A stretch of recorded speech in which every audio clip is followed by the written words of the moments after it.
This is one of the most recognizable photographs of the 20th century, the Afghan refugee girl on the cover of National Geographic in 1985. It was published at the height of the Soviet-Afghan War. Over the course of that decade, 6 million people fled the country.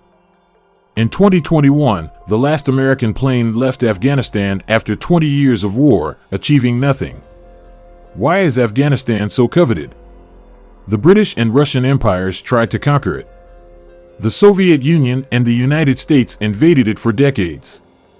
Pakistan, Iran, and China also pursue their interests there. Yet no nation in history has managed to fully subjugate Afghanistan. What lies hidden in this land at the heart of Asia? Why, instead of becoming a prosperous country with thriving tourism and advanced agriculture, is it plagued by drugs and endless wars? How did Afghanistan, once the crossroads of civilizations and the solar plexus of Eurasia, turn into the graveyard of empires? What dangers might it hold for the future?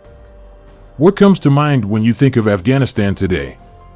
Likely, images of armed men, women in burqas, endless poppy fields, drug addicts, and maimed children.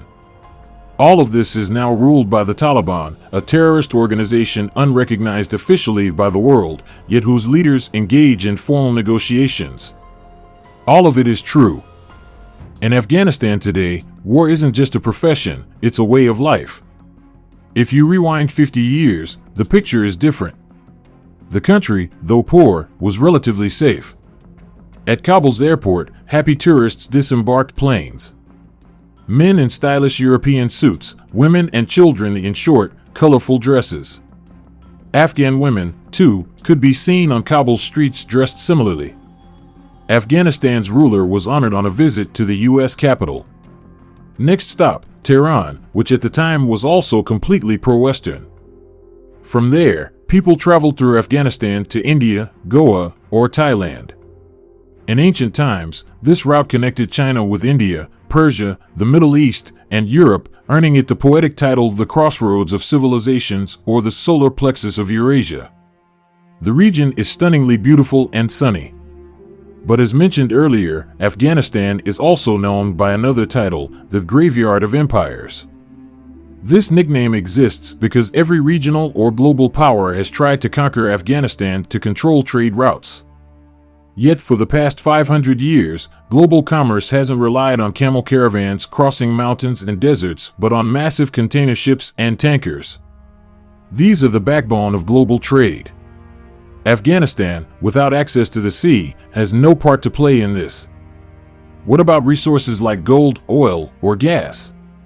Compared to its neighbors, Iran, Turkmenistan, and Uzbekistan, Afghanistan is lacking. So, what does it have? There's a famous phrase by Napoleon, "Geography is destiny." Afghanistan's destiny is to be the sole land corridor from Central Asia to India and the Persian Gulf. Controlling Afghanistan militarily means influencing many key players, India, Pakistan, Central Asia, and, by extension, Russia. It's a geopolitical king of the hill. This is why a country with a GDP far smaller than Elon Musk's net worth has remained in global headlines for decades. The roots of modern Afghanistan's troubles lie in the colonial rivalry between Britain and Tsarist Russia. In the 19th century, the British Empire was the most powerful global force, controlling 1/5 of world trade and 2/5 of production. Why? It had the strongest navy and vast colonial holdings. But its crown jewel was, of course, India. Why was India so important? First, it provided vital resources like cotton, tea, and indigo. Second, it had a massive labor force, about 200 million people. Third, it was geographically central to trade between Asia and Europe. Where do Russia and Afghanistan fit in? Tsarist Russia was vast but landlocked, with limited access to warm water ports like the Bosporus and Dardanelles Straits leading to the Black Sea. These were controlled by Turkey, then the Ottoman Empire. You may have heard of the Crimean War, which began because Turkey blocked Russia's access to the Mediterranean. Russia wanted these straits to improve its access to the world's oceans and compete with colonial powers. But France and Britain opposed this and supported Turkey. Russia lost the war, remaining without warm water access. What was the solution? Move eastward. You've likely seen Vasily Vereshchagin's painting The Apotheosis of War, displayed in Moscow's Tretiakov Gallery. Vereshchagin painted it after witnessing Russia's Central Asian conquests. In 1865, Russia took Tashkent, in 1867, Bokhara, in 1868, Samarkand. By 1873, it had annexed the Khanate of Khiva, and by 1876, the Khanate of Kokand. Next on the map? Afghanistan. And beyond it, the warm Indian Ocean. This was unacceptable to London. Historically, every invasion of India had come from Central Asia. Think of Alexander the Great's campaigns. Even before Russia expanded into modern Turkmenistan, Uzbekistan, and Tajikistan, Britain had spent decades trying to control Afghanistan. Some problems are better avoided than solved. So, why did Britain and Tsarist Russia clash in Afghanistan? For Russia, Afghanistan was a springboard to the Indian Ocean. For Britain, it was a buffer zone to block Russian advances. There's a problem. A young British soldier, stationed in Afghanistan in the late 19th century, described with striking accuracy: tribe fights tribe. Villages war with their neighbors. A clansman is a blood enemy. Yet they all unite against outsiders. That soldier was none other than Winston Churchill, the same Churchill who would later become Britain's Prime Minister, divide the world with Stalin and Roosevelt, and declare the Iron Curtain between the USSR and the West. Churchill observed a key truth: Afghanistan has never managed to form a truly unified state. It lacks a single national identity or unifying center, unlike Egypt with the Nile, Americans with their constitution, or Russians with their faith, czar, and language. Instead, Afghanistan resembles a patchwork quilt, home to Pashtun, Tajiks, Hazaras, Uzbeks, Turkmens, and more. Even its languages are diverse: Pashto, Dari, Balochi, Uzbek, and others. What about Islam? While it's the one thing that broadly unites Afghanistan's peoples, it doesn't eliminate internal rivalries. Yet nothing stirs Afghan anger more than foreign invaders. Churchill himself wrote of his British Army's actions in Afghanistan: "We acted systematically, village by village. We destroyed homes, filled in wells, demolished towers, chopped down large shady trees, burned crops, and ruined reservoirs in punitive devastation." At the same time, Churchill called Afghans savages, barbarians, a degenerate race on the fringes of humanity. Now imagine strangers repeatedly barging into your home, trying to impose their rules. The result? A country where no civilians remain untouched by war. Every farmer hides a rifle to protect his family. Every woman grips a knife. Every child grows up ready to kill an intruder. Anyone who tries to conquer Afghanistan faces the same challenge. They're not fighting an army but guerrillas. Afghan nomads and farmers don't fight because it's their job. They fight because it's their way of life. Time and again, guerrilla warfare has buried empires. Take, for example, the Stinger portable surface-to-air missile. It operates on a fire and forget principle: lightweight, with no radio emissions. It's hard to detect before being fired. After firing, the shooter can easily disappear. On September 25, 1986, Afghan commander Abdul Ghaffar fired the first Stinger at a Soviet helicopter landing at Jalalabad airport. By the summer of 1987, reports suggest the Afghans were downing 1 or 2 Mi-24 helicopters daily. The economics were simple: a Stinger costs $40,000, $70,000, while a helicopter costs over $10 million. The U.S. supplied the Mujahideen with around 1,000 Stingers, turning the Soviet Air Force from a military advantage into a liability. The big question: why did the Soviet Union invade Afghanistan at all? Today, it's clear it was a mistake. The war cost the USSR $30 to $50 billion, 15,000 Soviet soldiers' lives, and introduced the term Cargo 200 into the Russian lexicon, signifying soldiers killed in action. Another 53,000 were wounded. The war contributed to the collapse of the Soviet economy and ideology. But in 1979, the invasion seemed logical. Oil prices were rising. The economy of the USSR's chief rival, the United States, was stagnating, plagued by record inflation and unemployment. The Islamic Revolution in Iran had just ousted the US-backed Shah, and a month before the invasion, a mob in Pakistan burned down the US embassy, chanting "Death to America." The Soviet logic? Now was the time to gain another friendly neighbor, Afghanistan. Furthermore, Islamic radicalism was beginning to take root in the Middle East.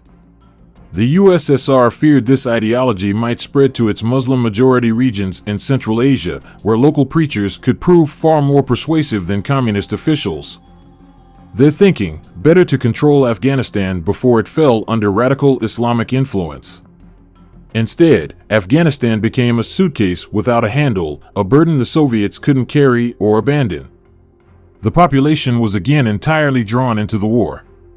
Everyone either fought or supported the fighters. Over a decade, the U.S. conducted Operation Cyclone, supplying weapons, including Stingers, and training the Mujahideen to fight the Soviets. Total spending reached about $3 billion. But this investment came with a heavy cost. Alongside fighters against the Soviet army, the U.S. also nurtured the world's most infamous terrorist, Osama bin Laden. He later orchestrated the September 11, 2001, attacks. In response, the US and NATO invaded Afghanistan. 20 years later, they left with results no different from Britain or the USSR. No one has ever successfully conquered Afghanistan. Yet behind every war and every billion-dollar expenditure stand individuals. Consider businessman Robert Stevens, CEO of Lockheed Martin from 2004 to 2013. His company produced nearly everything for the U.S. military: planes, missiles, surveillance systems, drones, and more. Being a publicly traded company, Lockheed Martin's financial data is accessible. During the Afghan War, Stevens earned approximately $75 million in bonuses on top of his base salary. Or take Stephen Orenstein, the owner of Supreme Foods. From 2005 to 2011, his company received $5.5 billion in contracts from the U.S. government to deliver fresh food to American troops. Then there's the founder of the private military company Blackwater. In 2007, he secured a federal contract worth $1 billion to conduct military operations in Iraq and Afghanistan. Here's another story. Two young men, just 25 years old, landed a $300 million contract from the Pentagon to supply weapons and ammunition to U.S. and Afghan forces. This story even inspired a Hollywood movie. War is nothing but math and business. Anyone claiming otherwise is either involved or naive. So, what's the takeaway? Every war is a dirty business where anyone with access to resources tries to cash in. Afghanistan is a perfect example of a country turned into a tool for the geopolitical ambitions of major powers. Each of them tried to impose their version of civilization on Afghanistan without asking whether the Afghans wanted it. For instance, at Moscow's request, Czechoslovakia built a trolleybus line in Kabul. Old photos show that trolleys in Afghanistan were far less practical than camels. By 2002, the infrastructure was reduced to scrap metal. Meanwhile, the only things that grew in Afghanistan were opium production and the number of terrorist attacks. According to the International Monetary Fund, by 2010, 97% of Afghanistan's GDP came from foreign aid. When the U.S. finally left the country, the Taliban took power almost without a fight. Take note of the Taliban's first official document dated August 19, 2021, a declaration of victory over the British Empire and the Soviet Union. Ironically, nations that officially label the Taliban as terrorists are now sitting at the negotiating table with them, such as Russian Foreign Minister Sergei Lavrov or Chinese diplomats. Each side has its own agenda. A Chinese state corporation has secured a 30-year concession to develop copper mines in Afghanistan worth $3 billion. Another Chinese company won the right to drill for oil in the country's north. In 2019, Afghanistan's Ministry of Mines and Petroleum estimated the country's natural resources at $3 trillion. Beyond copper, Afghanistan is rich in iron ore, coal, lithium, and rare earth metals. According to the Pentagon, the country has vast reserves of lithium, a key component for batteries. As the world transitions to electric vehicles, Afghanistan could become the Saudi Arabia of lithium. However, instability deters investors. Still, China and Russia are cautiously exploring ties with the Taliban. China, in particular, has an interest in preventing radical ideologies from spreading to its Uyghur population near the Afghan border. Afghanistan remains a troubled spot on the world map, a hub for drug trafficking and terrorism.